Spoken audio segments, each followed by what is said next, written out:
ডক্টরদের মধ্যে একটা আন্ডারস্ট্যান্ডিং, এই যে এখানে সম্মানিত স্যার উপস্থাপন করলেন যে ডক্টরের সংখ্যা কিন্তু আমাদের হাজারের মধ্যে একজন, তো সেটা কিন্তু খুব একটা ওয়ার্ল্ড হেলথ অর্গানাইজেশনের তুলনায় খুব একটা বেশি কিন্তু ডিফারেন্স না, তাই না? আমরা হাজারে একজন বাংলাদেশের জন্য আমি মনে করি অ্যাভেলেবেল, কিন্তু ডক্টরদেরকে কেন অ্যাভেলেবেল পাওয়া যাচ্ছে না?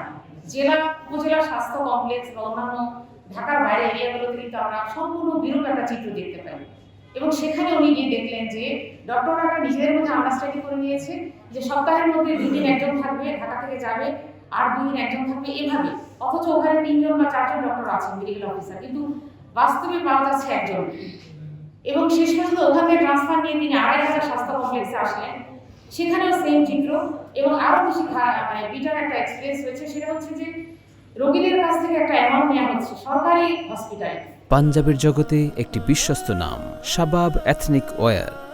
এখন তিনি তো এই অবস্থা অভ্যস্ত না, নৈতিকতার মধ্যে বড় হয়ে উঠেছেন।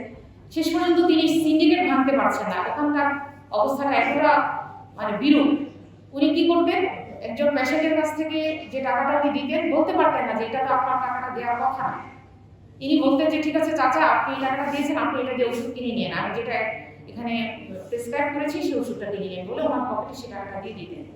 আমি এটা 11 বিসিএস এর কথা বলেছি, এখন সম্ভবত 45 বিসিএস। তাহলে তার সেই করুণ অবস্থা তখন ছিল। শেষ পর্যন্ত তিনি দেশ ছাড়া হয়ে দেশের বাইরে চলে গেছেন, কারণ নৈতিকতা নিয়ে তিনি বললেন যে বাবা, নৈতিকতা শিক্ষা আপনি দিয়েছেন, এই দেশে আর নৈতিকতা নিয়ে থাকতে পারবো, উনি ইউএসএ চলে গেছেন। তো এই হচ্ছে আমাদের ডক্টরদের অবস্থাটা। আমি বললাম যে আসলে সেবার মানসিকতাটা যদি আমাদের না থাকে, আমাদের ট্রান্সপারেন্সি এবং দুর্নীতি মুক্ত পরিবেশ যদি আমরা নিশ্চিত না করতে পারি, যে কোনো সেক্টরে হোক সেটা যদি করাপ্টেড হয়, তাহলে কিন্তু আমরা কখনো আমাদের জনগণের দোর করা সে সেবাটা পৌঁছে দিতে পারবো না।